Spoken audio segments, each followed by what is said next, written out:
By now, everyone has heard, read, or seen these reports about Ukraine, Russia, and Putin.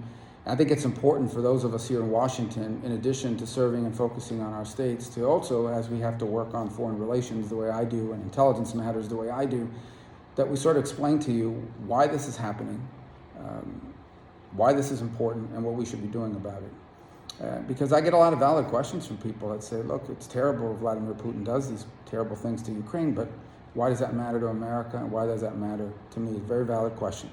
And so I hope in this short video to sort of answer some of those questions. First, let me explain what's happening. Vladimir Putin says that, or he believes, and I actually think he really believes this, that the United States and the West is trying to encircle him. That what we're trying to do is put NATO right on his border and then load those countries up with weapons to attack Russia, and he's not going to permit that. And so what he's telling, and he's been saying pretty straightforward, is you either sign these formal agreements that Ukraine will never, and Eastern Europe will never be members of NATO, and you're not going to station troops and weapons there. You either sign a formal agreement, or I'm going to impose that. And I'm going to impose it by going into Ukraine and toppling their government and taking over. And all these negotiations that are going on, they're set up to fail. In fact, what Putin is doing is he's setting up these negotiations, making demands that he knows can be met, and then invading by saying, we tried to negotiate, they wouldn't agree, so we had to act. He's setting these negotiations up to fail, but also as a pretext for such an invasion.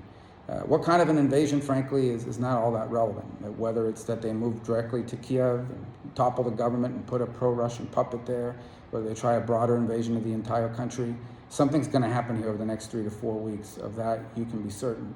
And so the second question is, why does this matter? Well, here's why it matters. Because after World War II, the world said that never again are we going to allow countries who decide that their neighboring countries belong to them to just invade and take them. You can't appease them. That was one of the lessons. Once they take one country, they never stop. They keep going. And that was the case of Imperial Japan, and that was the case of Nazi Germany.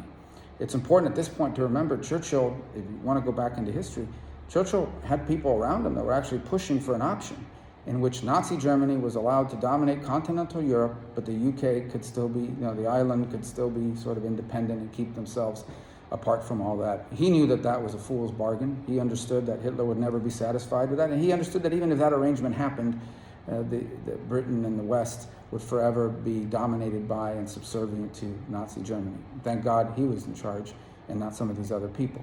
Nonetheless, the world said we're not going to allow that to happen again. That's what World War II was about, and frankly, to some extent, that's what the Cold War was about. So as a result of that, we've lived in a world where we've avoided a third world war and broader conflicts like the ones that we experienced twice in the first 40 years of the 20th century.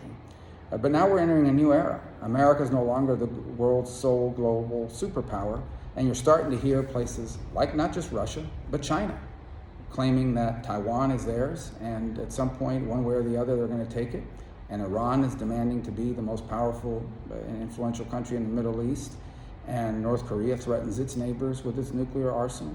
The point being is that we're starting to see the reemergence of this and the threat of a new dark age in which the world is thrust into these complicated, messy, and bloody conflicts as a result of these designs. So it matters because of that.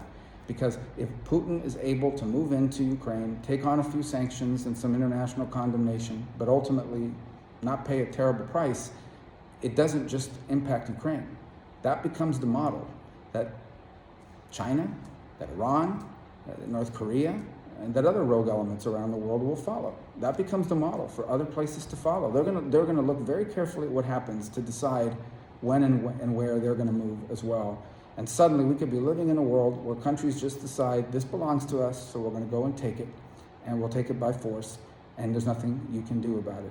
So that's probably the core issue at stake here, because a world like that is not a good world for us. You think you have supply chain disruptions now? Imagine a world like that. You think we have challenges today with being dependent on China for all kinds of goods? Imagine a world like that where they can just take over places because they have oil, because they have rare earth minerals, because they make semiconductors like Taiwan, and there's nothing you can do about it. And so that's why this matters. It matters a lot. Now, what can we do about it? Let me start by saying what we're not going to do. There isn't going to be a deployment of American troops. You can't have a conventional war between two nuclear powers. It's too risky. It could escalate to nuclear conflict and all sorts of other things. That's not the thing here, and that's not what Ukraine is asking for. Here's the deal. Ukrainians don't want to be a part of Russia. They don't want to belong to Russia. They want to be their own country. And I am convinced that if in fact Vladimir Putin makes this move, people in Ukraine are going to fight them for as long as he's there. And so I think the two things that we have to do is, the first, we have to make very clear that if in fact he moves into Ukraine, he will face the kind of crippling sanctions, particularly on their two biggest banks, that will have a severe impact on their economy and on the elites that are around them. He probably has already calculated that and is taking steps to insulate himself from it, but it's a big deal. That ratchets up pressure, particularly inside of Russia. There has to be a steep economic price that he pays for doing this. And to do this, we're going to need the cooperation of our allies. We can't have countries in Europe and around the world saying, well, we don't really want to do that because that might hurt our own economy. They have more at stake here than we do.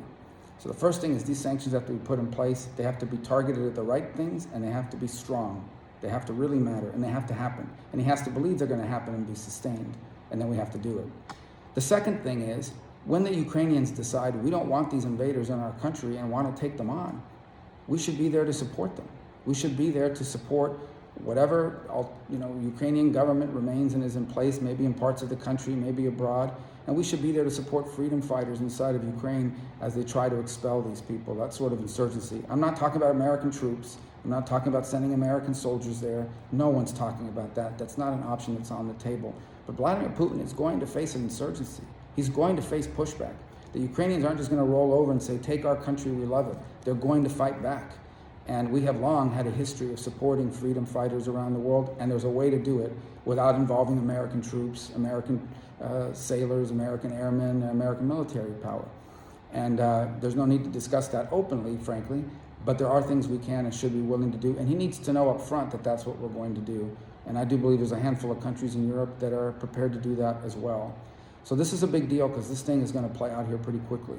I have, unfortunately, and I really hope I'm wrong, but I truly believe that at some point here in the next month, we're going to see something move over there pretty quickly, and it's not going to be good, and the stakes are pretty high. So I hope that cuts through some of the clutter on it and explains not just why this matters and why this is happening, but what I hope we'll do about it to be prepared for it.